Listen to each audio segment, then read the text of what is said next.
आप सभी को नमस्कार एवं जय श्री राम। आज हम बात करेंगे कि भारत आज दुनिया की तीसरी सबसे बड़ी अर्थव्यवस्था है और भारत आज दुनिया की सबसे बड़ी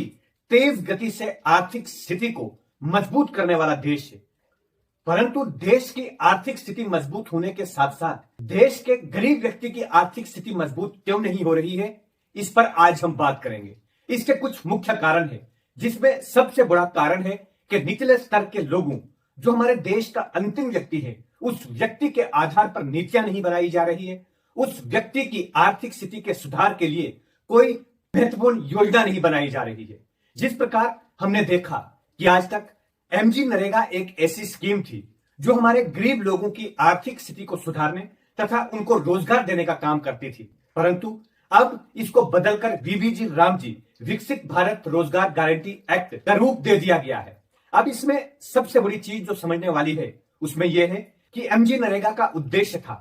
कि जो गरीब लोग हैं, जिनको 100 दिनों का रोजगार देना है, उनकी आय को बढ़ाना और उनको 100 दिनों का रोजगार देकर उनकी रोजमर्रा की जिंदगी में सहयोग करना। परंतु अब जो वीबीजी रामजी स्कीम है उसका उद्देश्य भी यही है, परंतु उसमें बहुत सारी कठिनाइयां हैं। इन चीजों को हमने समझना है। एमजी नरेगा के अंदर जहां प्रोग्रेस के आधार पर लोगों के दिन लगाए जाते थे, वीबीजी रामजी स्कीम के अंतर्गत लोगों के कितने दिन लगे, उनकी फेस वेरिफिकेशन के साथ साथ उनको दाम दिए जाएंगे, दिन उनके लगाए जाएंगे, जिससे ग्रामीण क्षेत्रों में बहुत सारी परेशानियां आएंगी, कहीं पर नेटवर्क की कमी होगी। इसके अतिरिक्त एमजी नरेगा का जो सबसे बड़ा उद्देश्य था कि किसानों की आमदन को दुगनी करना, जिसमें 3 जॉब कार्ड, 2 जॉब कार्ड या 4 जॉब कार्ड के आधार पर लोगों के काम रखे जाते थे और वो अपनी जमीन में ही अपना काम करते थे। वो खुद ही पत्थर इकट्ठा करते थे, खुद ही वो दिन लगाते थे और प्रोग्रेस के आधार पर जो एमजी नरेगा का सपोर्टिंग स्टाफ गवर्नमेंट ने लगाया था, चाहे उसमें जेईस हो, जीआरएस हो, वो उसके आधार पर, उसकी प्रोग्रेस के आधार पर उसको उसके दिन तय करते थे, जिसमें उनके पत्थर का भी उनको पैसा मिलता था, उनकी सप्लाई का भी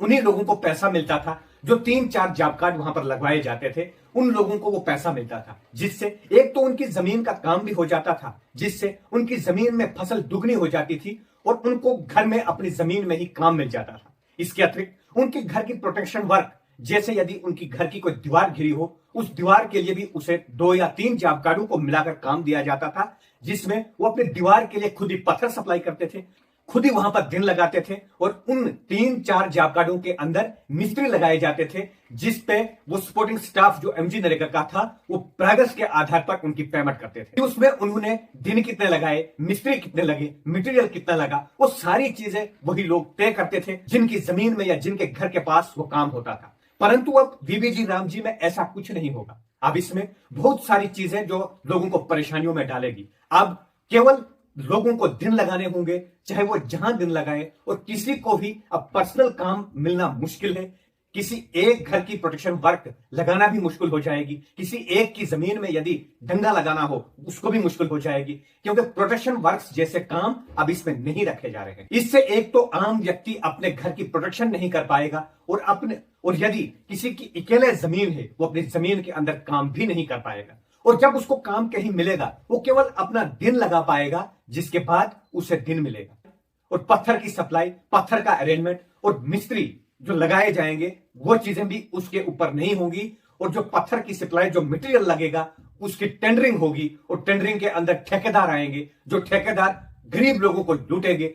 उस मजदूर को वो सही सप्लाई नहीं करेंगे, वो पैसा सारी कमीशन तथा ठेकेदार और डिपार्टमेंट के अंदर ही चोरी हो जाएगा। इस बात की मैं आपको गारंटी देता हूं। इसलिए एमजी नरेगा का उद्देश्य था कि किसी भी तरीके से गरीब लोगों के जेब में पैसा डालना, जिससे वो अपनी जमीनों के या अपने घर के आसपास काम भी करेंगे, वहां पर पत्थर भी इकट्ठा करेंगे, मटेरियल भी वही इकट्ठा करेंगे, मिस्त्री भी वही लगाएंगे और साथ में दिन भी वही लगाएंगे। उसके बाद डिपार्टमेंट के लोग आकर प्रोग्रेस बनाएंगे कि उसमें लेबर पेमेंट कितनी है, मटेरियल पेमेंट कितनी है और उसमें मेसन्स कितने लगे हैं। वो सारी चीजें डिपार्टमेंट तय करके एक आम व्यक्ति की जेब में कुछ ना कुछ पैसे जाते थे जो अपने दिन लगे। परंतु अब गरीब लोगों से इस चीज को भी हटा दिया गया है।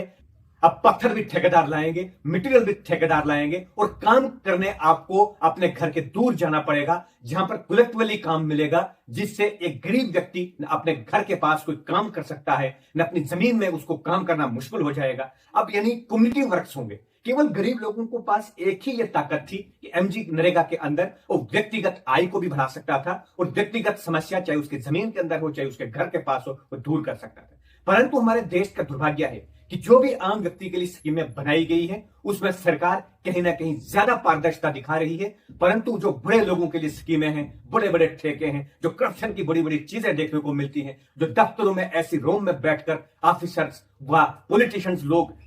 देश के पैसे को हड़प रहे हैं, वहां पर कहीं भी पारदर्शिता नहीं दिखाई जा रही है। आज मुलाजमों की तनख्वाह बढ़ाने की बात हो रही है, आज ऑफिसरों की तनख्वाह बढ़ाने की बात हो रही है, जहां पर इन लोगों को मोबाइल खर्चे, होम रेंट्स तथा सरकारी बिल्डिंगों का उपयोग करने के लिए विभिन्न प्रकार की सहयोग सरकार की तरफ से मिलते हैं। वहां पर आम लोगों के पास एक एमजी नरेगा स्कीम थी जिससे वो अपने 100 दिनों के रोजगार के साथ साथ अपना रोजगार कमाते थे, उसको भी छीन लिया गया, ये कहते हुए कि हम पारदर्शिता के साथ सरकार चलाते हैं, हम ईमानदारी के साथ सरकार चलाते हैं। परंतु प्रश्न आज यहां पर यह उठता है कि क्या यह ईमानदारी केवल गरीब लोगों के लिए है? जो बड़े लोग हैं, जो ऑफिसर्स हैं, जो मुलाजमीन हैं, जो बड़ी कुर्सियों पर बैठे हैं, जो पॉलिटिशियंस हैं, उन लोगों के लिए केवल सरकार सुविधाएं देती है, घर की सुविधा, मोबाइल की सुविधा, बड़ी बड़ी करप्शन करने के लिए उनको बहुत सारे साधन हैं और ठेकेदारों को भी एमजी नरेगा के अंदर लगा दिया, जहां पर वो ठेके करके पैसा इकट्ठा करके वो डिपार्टमेंट को देंगे और खुद भी खाएंगे। इसके अतिरिक्त हमारे देश का दूसरा सबसे बड़ा जो कारण है वो कारण है कि हमारी आर्थिक स्थिति मजबूत होने के साथ साथ जमीन पर जो लोग हैं, गरीब लोग हैं, उनकी आर्थिक स्थिति मजबूत क्यों नहीं होती है, उसका सबसे बड़ा मुख्य कारण जो है करप्शन है। क्योंकि हमारे देश के अंदर करप्शन पर इतना बड़ा कानून नहीं है कि कोई ऑफिसर, कोई मुलाजमीन व कोई पॉलिटिशियन करप्शन करेगा उसको फांसी की सजा होनी चाहिए, उसको जेल होनी चाहिए, परंतु ऐसा कुछ नहीं है। यहां पर करप्शन के आधार पर लोगों को सजाएं नहीं मिलती है, बल्कि यहां पर राजनीतिक रूप से यदि तुम मुझे वोट दोगे तो मैं तुम्हारे साथ हूं, तुम उस समय करप्शन करो, गंदे काम करो, गुंडागर्दी करो, परंतु तुम ईमानदार दिखाई दोगे, और यदि मैं तुम्हारी पार्टी के साथ नहीं हूं तो मैं करप्ट तथा मेरे ऊपर बहुत सारे केसेस लगेंगे, विजिलेंस, एसीबी, सीबीआई जैसी बड़ी बड़ी एजेंसीज आपके पीछे लगेंगी। लेकिन जो करप्शन सही तरीके से करते हैं, जो कुर्सियों पर बैठे होते हैं, उन लोगों के ऊपर कभी कार्रवाई नहीं होगी, क्योंकि सारी एजेंसीज उनके हाथ में है। जब सत्ता का परिवर्तन होता है तो दूसरी सत्ता जब आती है तब वो पहले वाले लोगों के ऊपर कार्रवाई करेंगे, क्योंकि करप्शन उनको तब दिखेगी जब उस कुर्सी पर वो लोग होंगे, तब वो करप्ट नहीं होंगे, वो सबसे ईमानदार दिखाई जाएंगे। और तीसरा कारण जो है वो राजनीतिक का स्तर भरना और राजनीतिक प्रभाव। समाज में जिस प्रकार गरीब लोगों के ऊपर राजनीतिक प्रभाव बढ़ता जा रहा है, वो भी एक गरीब लोगों के लिए बहुत बड़ी समस्या है। क्योंकि वोट तो गरीब लोग देते हैं, परंतु चिमचे और कुछ लोग जो गांव से उठकर नेताओं की चापलूसी करते हैं, उनके पांव पकड़ते हैं, वो जाकर कहते हैं कि आप हमारे कहने पर चलिए, और आप यदि हमारे कहने पर चलेंगे हम पूरे गांव के वोट आपको दिलाएंगे। 21वीं सदी में भी भारत इतनी तेजी से विकास कर रहा है, परंतु गांव के आम लोगों की मानसिक स्थिति आज भी मजबूत नहीं हो रही है कि वो राजनीतिक रूप से सशक्त हो जाएं, कि अपना फैसला खुद करें, चमचों के पीछे ना चलें, नेताओं के पीछे ना चलें, अपने वोट का सही उपयोग करें, और जब चुनाव होंगे तब वो काम के आधार पर वोट दें, ना कि किसी चेले चपाटे के कहने पर वोट दें। क्योंकि वोट आपका होता है, परंतु आपके वोट पर राजनीति करने वाले लोग फायदा उठाते हैं। वो आपके हक को, आपकी मेहनत को, आपके लिए जो सरकार स्कीमें लगाती है, वो स्कीमें रास्ते में ही शहीद हो जाती है, क्योंकि नेताओं के खून जाते हैं कि फलानी स्कीम का लाभ मेरे फलाने चमचे को मिलना चाहिए। ऑफिसर उन चमचों तक ही सीमित रहते हैं, नेता उन चमचों तक ही सीमित रहते हैं, और जो लोग वोट देते हैं उनको केवल 5 साल के बाद पूछा जाता है कि आप अपना कीमती वोट मुझे देकर भव्य वोटों से जिताए, मैं आपके सपनों को साकार करूंगा। परंतु जब वो लोग बन जाते हैं तो वो सपने केवल चमचों तक रहते हैं, आम लोगों को कोई नहीं पूछता है। मैं आपको बताना चाहूंगा 2024 में पार्लियामेंट व असेंबली के चुनाव जम्मू कश्मीर के अंदर हुए। मुझे आप बताइए कि कितने आम लोग हैं जिन्होंने अपना वोट दिया होगा और उनको फायदा मिला होगा। नेता आपको उसके बाद मिले ही नहीं होंगे, आपका फोन नहीं उठाते होंगे, आपके चमचों का फोन उठा लेंगे, परंतु आपका फोन नहीं उठाएंगे। इसलिए मेरा यह राजनीतिक अनुभव है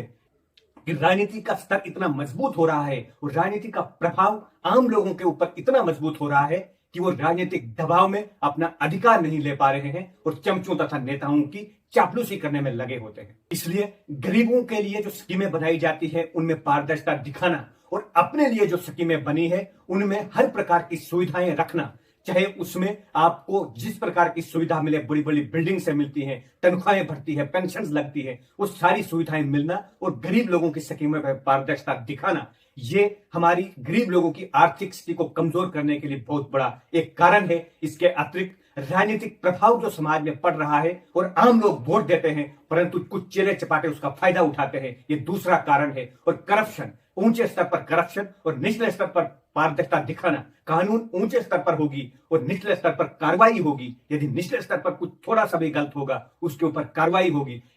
इस प्रकार की कुरीतियां जो हमारे देश के अंदर है, यही कारण है कि हमारे देश के अंदर जो गरीब लोग हैं वो आर्थिक स्थिति अपनी मजबूत नहीं कर पा रहे हैं। चाहे हम दुनिया की सबसे तेज गति से आर्थिक स्थिति को मजबूत करने वाले देश है, चाहे हम दुनिया की तीसरी अर्थव्यवस्था बनने वाले देश है, आप विश्वास रखिए भारत दुनिया की पहली अर्थव्यवस्था भी बन जाए, परंतु जब तक करप्शन, राजनीतिक प्रभाव तथा निचले स्तर पर स्कीमों को न लाया जाएगा तब तक हमारे देश के निचले लोग गरीबी में ही जूझते रहेंगे। इतना ही कहते हुए कि देश के अंदर परिवर्तन आए, हमारे आम लोग राजनीतिक रूप से सशक्त हो जाए, चेले चप्टू के पीछे ना चले, इतना ही कहते हुए आप सभी का बहुत बहुत धन्यवाद। जय हिंद, जय भारत।